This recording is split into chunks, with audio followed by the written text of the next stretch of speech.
Hello everyone, this is Arafellin playing something called Solar Winds. I had actually forgotten until coming back to it for the test run that this is from Epic Mega Games. I was thinking it was an Apogee game, probably just because Apogee made so many games in this period. In any case, this is a two-part game. Part 1, The Escape, is this was shareware. Part 2, you needed to pay for. Fairly typical shareware stuff, except for there being 2 episodes instead of 3. So we have some music going on here.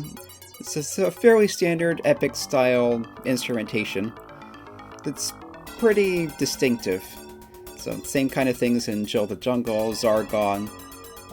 Not as much in Jack Jabbert.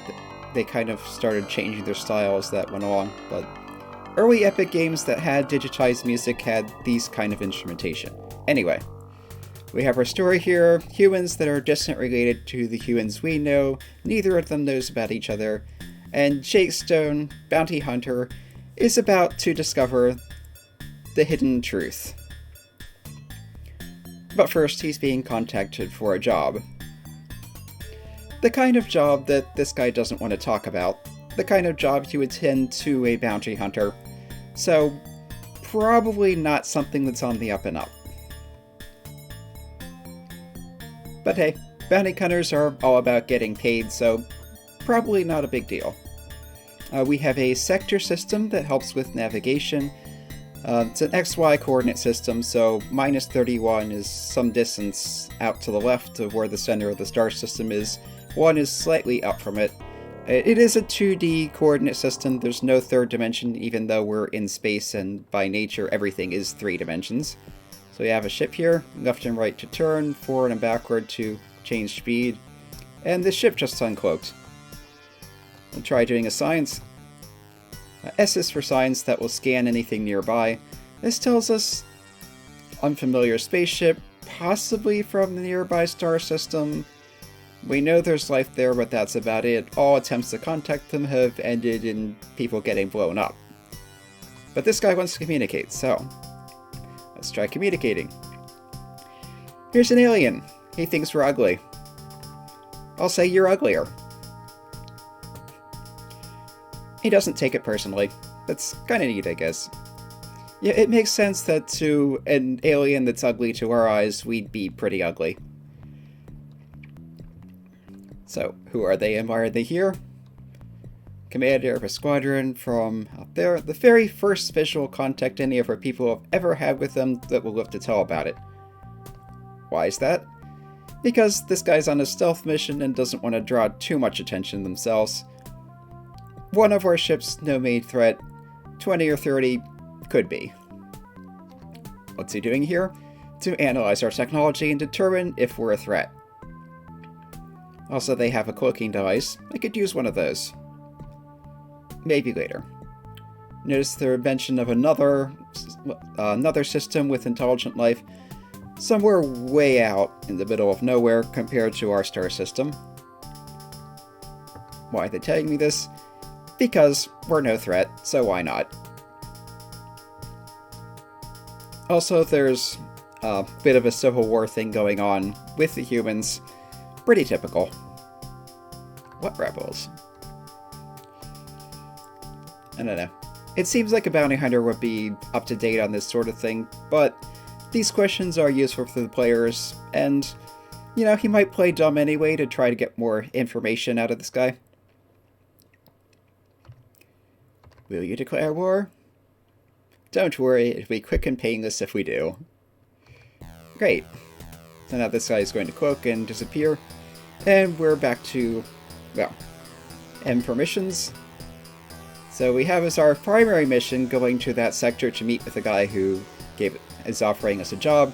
Secondary mission is to investigate that planet way out there whenever you can. This is mostly keyboard controlled. You have buttons for everything, A for cargo, E engineering, etc. You can also use the mouse. If you push the cursor against the edge of the area, you will turn or speed up or slow down, reverse. I find that the keyboard is more useful for general control. If you do things like go into engineering, the mouse may be more helpful. So basically, engineering is where this becomes kind of role-playing-ish. You have a certain amount of power available from your reactor. It starts out at 65 gigawatts. And you can allocate it to different systems. Fore, aft, left, and right are your shields, if your shields are on. So if I reduce power to the fore shields, you notice the glow there goes away. Take away from aft and left. Let's put it all into right. So that puts all the shields power on the right flank now. You can see it's glowing more brightly. That means there's more shielding there. If you get hit while your shields are up, the shields take damage and you lose the amount of power that was gone and put into that, but your ship itself does not take damage. Weapons are how strong your weapons are, of course. Life support is how quickly your ship repairs damage. Engine is useless until you get a hyperdrive, so I'll just take all the power of that. And sensor is how well your long-range sensor works. Also notice that these keyboard buttons will work even when you're not in the engineering screen. So if I press J to lower sensors, that goes down. If I press U that's above that, they go up. So the way sensors work is you have long-range scanners. You can zoom out with Z and X, or out with Z, in with X. You notice with no power in the sensors, if they have the zoomed out state, you see nothing except your shape. Put a little bit of power in, you can see the star at the center of the solar system. Start putting more in, the planets show up, then moons, asteroid belt, and eventually you can even see where other ships are. If you're not actively scanning, it's not really useful to have power in your sensors. And it does nothing on the very long-range sensors. You can just see that there's other stars way out there, and that's about it. So since I'm not using this, I'll take the power out of the sensors, put everything into weapons. Why weapons? Because the faster you kill things when you're fighting, the better. You can put power to shields, of course, which can be a good idea if you want to avoid taking damage.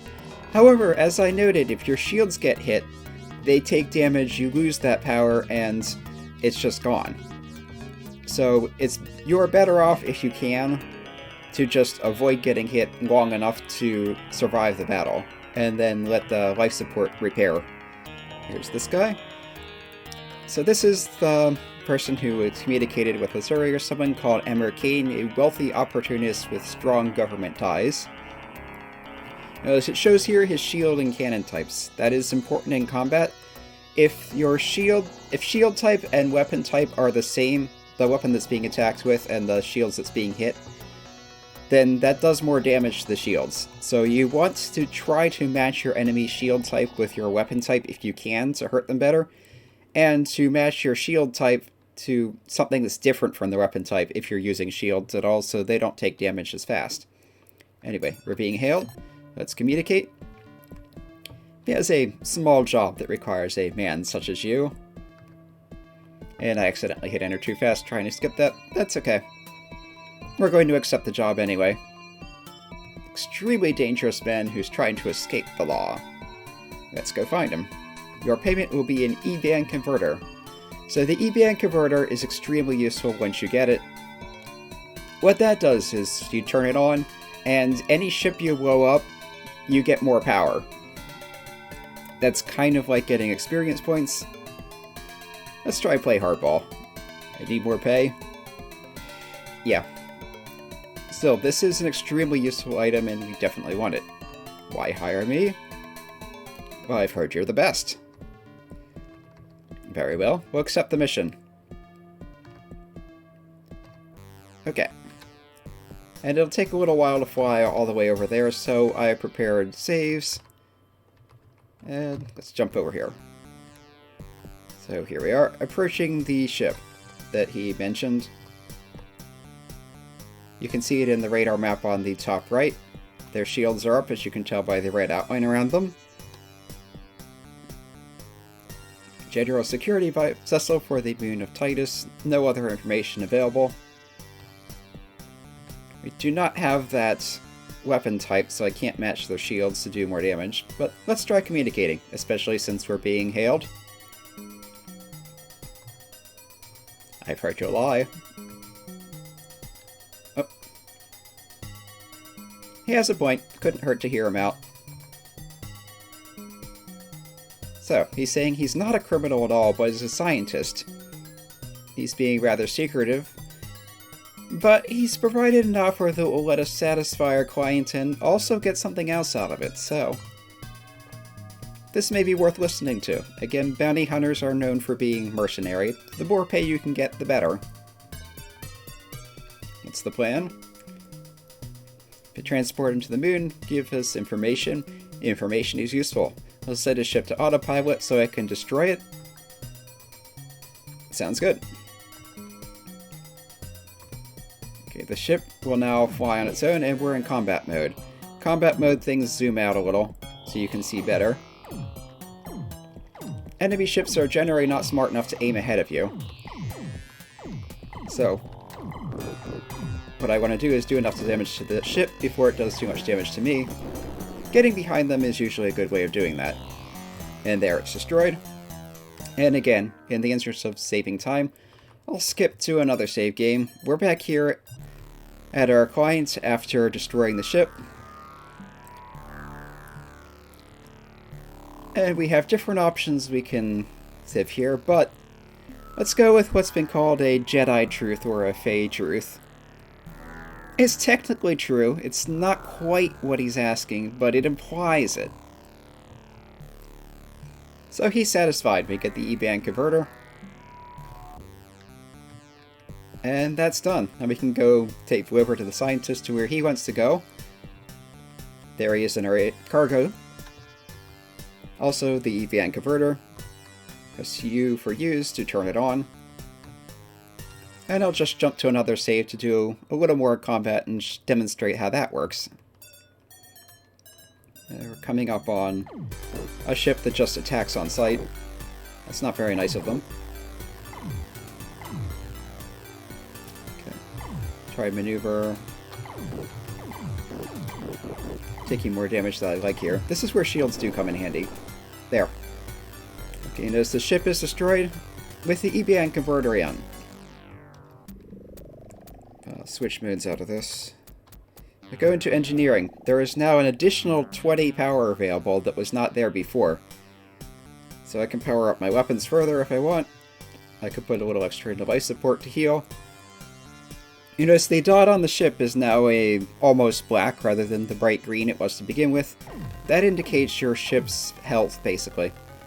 The brighter it glows, the healthier you are. If it gets dim, you're pretty much destroyed. If you take too much damage, your ship blows up and it's game over.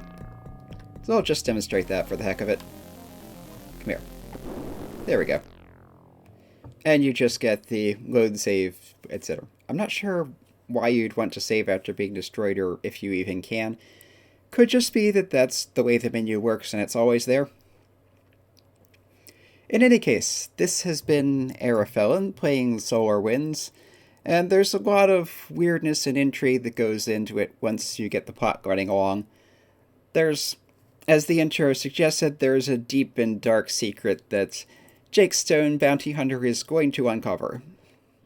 Anyway, come back next time. I'm planning to do a little bit of a relatively obscure multiplayer game, an MMORPG, something that I used to sink a lot of time into when I was on night shift, and basically had a few hours during the day where I was half awake. And in any case, I hope to see you then.